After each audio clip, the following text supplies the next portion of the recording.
New at 10, future guide dogs are being trained through a partnership between the Guide Dog Foundation and the Idaho Department of Correction. And now they are asking the community to step in and help keep that training going. Our Derek Kay spoke with both agencies. Derek, what are they doing and what do they need? Well, inmates care for and train the dogs during the week, but on the weekends, that's when they need volunteers to help out with the dogs so they can continue to learn how to socialize in real-life settings.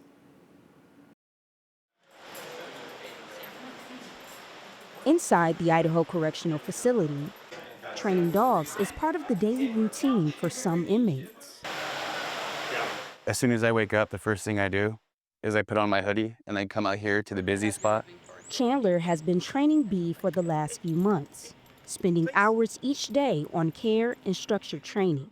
Probably spend like maybe an hour and a half training, broken up in sections throughout the day. Inmates care for dogs between Monday through Friday, focusing on obedience, confidence, and calm behavior, essential for service work. We usually have 2 handlers per dog. One will take care of the dog in the morning while the other one's at work and vice versa. The program is run in partnership with the Guide Dog Foundation, which provides the dogs and oversees training standards. Our goal is for the dogs to graduate as guide dogs with clients who are either blind or visually impaired, and our wait list is unfortunately several years long. So these programs really allow us to have more dogs being raised in the community or in these facilities, which ultimately leads to more dogs graduating with those clients who really need them. But on weekends, the dogs need continued exposure outside the facility. And that's where volunteers or puppy raisers come in.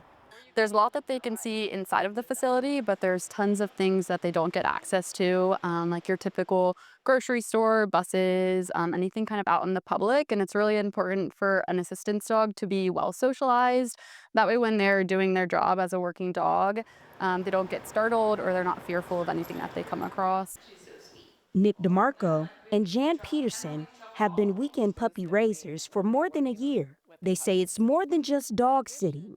When we pick up the puppy from the prison, there's an exchange in a puppy communication sheet of what the puppy's been working on all week long so that we can continue on and reinforce those behaviors. And while the work is rewarding, saying goodbye isn't easy.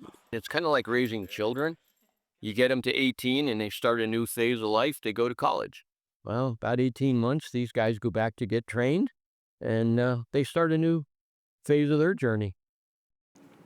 Those who are interested in volunteering, there's an online application process and a few puppy handling classes, along with a home check required. More information can be found on the Guide Dog Foundation website or at ktvb.com.